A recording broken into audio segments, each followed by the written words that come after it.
Salut à tous et bienvenue sur la chaîne, on se retrouve aujourd'hui pour parler du film Godzilla vs Kong. Le film est réalisé par Adam Wingard et il va durer un peu moins de 2 heures. Le film va venir faire suite aux précédents opus et honnêtement ce n'est absolument pas mon préféré. Ce n'est pas un mauvais film non plus, mais je trouve qu'on ne se renouvelle pas trop au niveau du scénario, que on a de belles images, certes, mais au niveau des effets spéciaux, je trouve que ça pêche encore. Et encore une fois, on est quand même sur un film avec un gros budget, si je dis pas de bêtises, et on est un film qui est rempli d'effets spéciaux.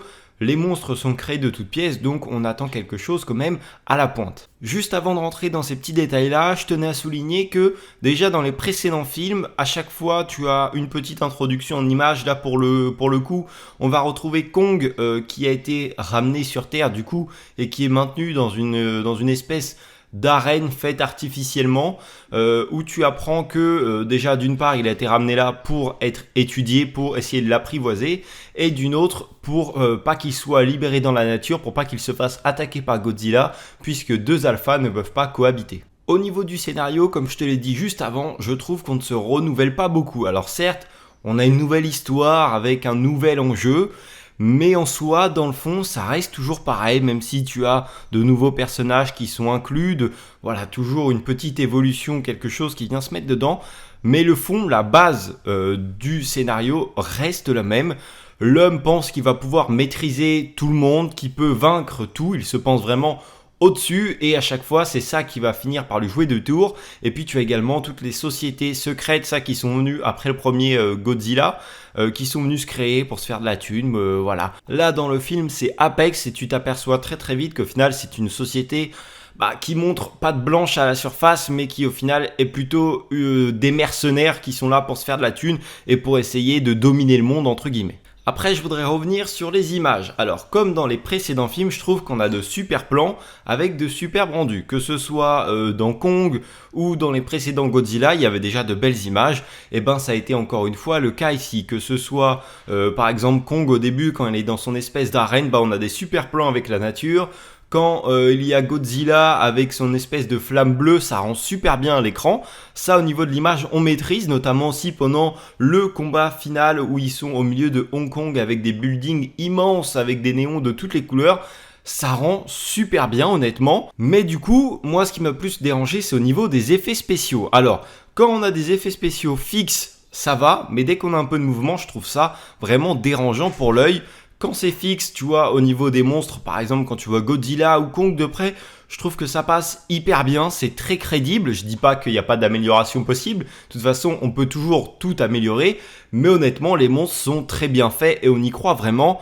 Par contre, quand ils commencent à se battre, qu'il y a beaucoup d'actions, qu'ils vont prendre, par exemple dans le film, il prend un avion de chasse, il lance sur Godzilla, ou voilà, des scènes avec vraiment beaucoup de mouvements et qui va demander une grosse capacité au niveau des effets spéciaux, et ben là je trouve que ça pêche vraiment, qu'on voit carrément que c'est faux et on n'y croit plus du tout. Et puis aussi, au niveau du scénario, je voudrais juste revenir 30 secondes dessus. Ce qui m'a dérangé encore une fois, c'est que en plus de tourner en rond, le film avait à peine commencé. Au bout de 10-15 minutes, une fois que l'histoire a été mise en place, et ben tu sais déjà ce qui va se passer par la suite. Même si, ok, c'est pas le genre de film qu'on va voir pour avoir un scénario de fou, mais un petit peu plus de travail aurait été nécessaire. Dans ce film-là, on voit que l'humain s'est pas mal développé depuis la première attaque avec Godzilla. L'humain a fait beaucoup de progrès, il y a beaucoup de sociétés qui se sont créées. Et là, j'ai l'impression qu'on voit une société qui est beaucoup plus futuriste. Il y a beaucoup de choses qui ont été créées que tu n'as pas ici, même si bien sûr c'est une fiction. Mais il y a l'air d'avoir une vraie avancée technologique. Et donc du coup, suite à ça, ce qui pour moi est un clin d'œil au film Pacific Rim, la société justement Apex qui est dans le film va décider de créer un titan robotisé avec carrément un pilote, etc.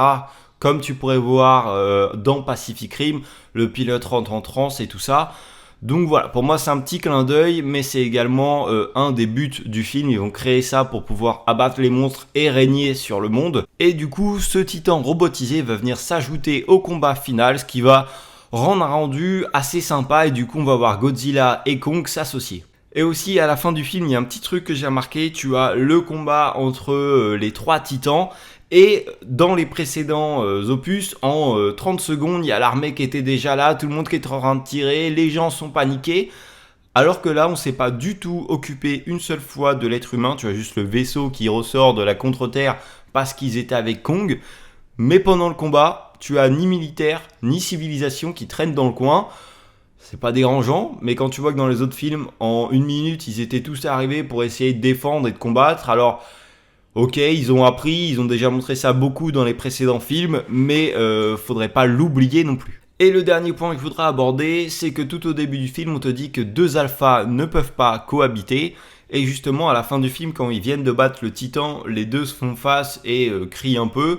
Et au final, on va voir que Kong dépose sa hache. Donc, même si c'est pas forcément dit ou expliqué par la suite, pour moi, du coup, Kong se soumet, entre guillemets, à Godzilla.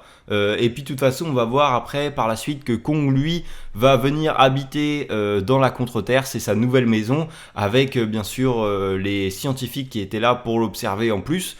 Mais donc du coup, pour moi, Kong s'est soumis à Godzilla et chacun règne entre guillemets sur une terre différente. Et donc voilà, c'est tout pour Godzilla versus Kong. Alors, c'était pas le pire film de ma vie. J'ai passé un bon moment. Ça reste un film très divertissant.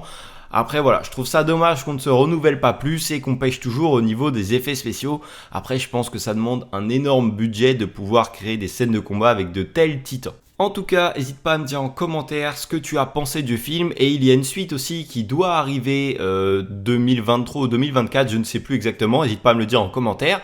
N'hésite pas à me dire aussi si tu as apprécié ce film. N'hésite pas à liker la vidéo et à t'abonner à la chaîne. Moi, je te dis à la prochaine pour une nouvelle vidéo. Salut!